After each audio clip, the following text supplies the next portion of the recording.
O governo americano tratou o Brasil como país X e Equador em um documento oficial de proposta de entendimento sobre terras raras e minerais críticos. A apuração é de Daniel Rittner, nosso diretor de jornalismo em Brasília, que traz detalhes sobre essa história para a gente. Uma ótima tarde a você, Rittner. A gente está sendo tratado talvez como qualquer um país X, aí é um exagero.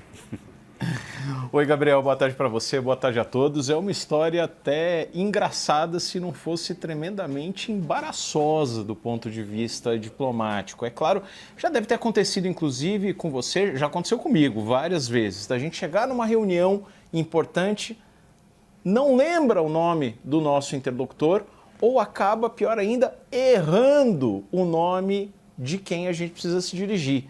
Isso é terrível, fica uma situação absolutamente constrangedora. Mas isso é quando acontece uma reunião. Imagina documento oficial. E é disso que estamos falando. Um assunto tão importante quanto minerais críticos e terras raras, que são objeto de desejo dos Estados Unidos. É preciso lembrar que a China é a maior detentora de reservas de terras raras e a principal produtora de carbonatos, de terras raras depois refinadas, separadas e ímãs permanentes, que são o produto final, e os Estados Unidos estão correndo atrás de um equilíbrio maior. Essa é a grande disputa geopolítica, talvez, do século XXI. E aí o Brasil olha para o segundo maior detentor de reservas do mundo, os Estados Unidos olham para o Brasil. E nesse âmbito, nessa discussão, é que os Estados Unidos mandam uma proposta de acordo envolvendo minerais críticos e terras raras para o governo brasileiro. Aí, Gabriel, já faz um tempo isso, o documento é de janeiro, mas a gente não tinha conhecimento disso.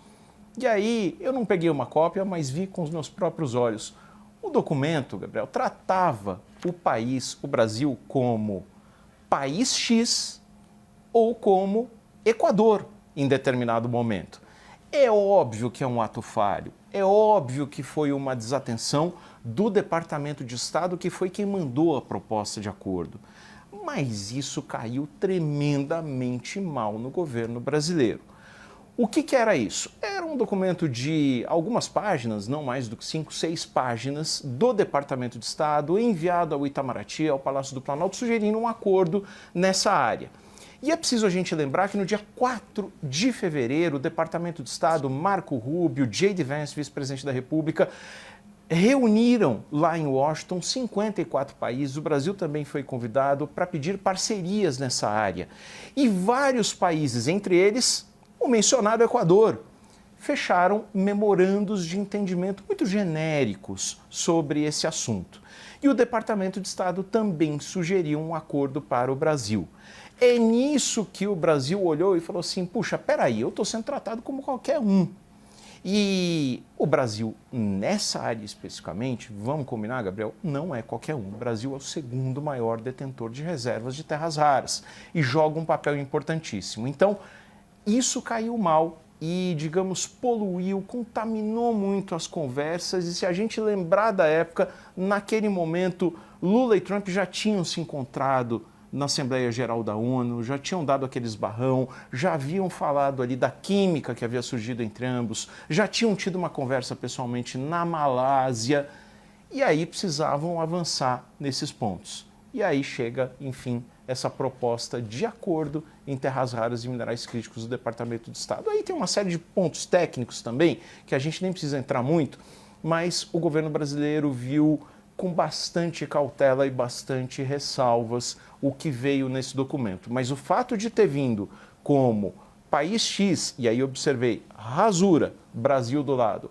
ou Equador, colocou o Brasil se sentindo ali numa situação de, poxa, eu estou sendo tratado como qualquer ilha do Pacífico ou como qualquer país da América Latina, do Caribe, etc.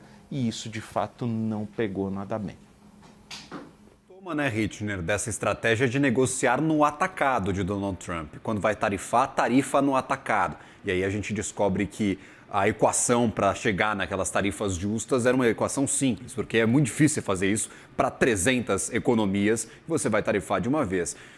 para negociar acordos, todos acordos muito genéricos, sem especificidades, porque é difícil você negociar no atacado. E agora, essa documentação de um bloco para parcerias com minerais críticos, em especial terras raras, que traz um sintoma dessa negociação em atacado, essa estratégia de Donald Trump de fazer tudo ao mesmo tempo.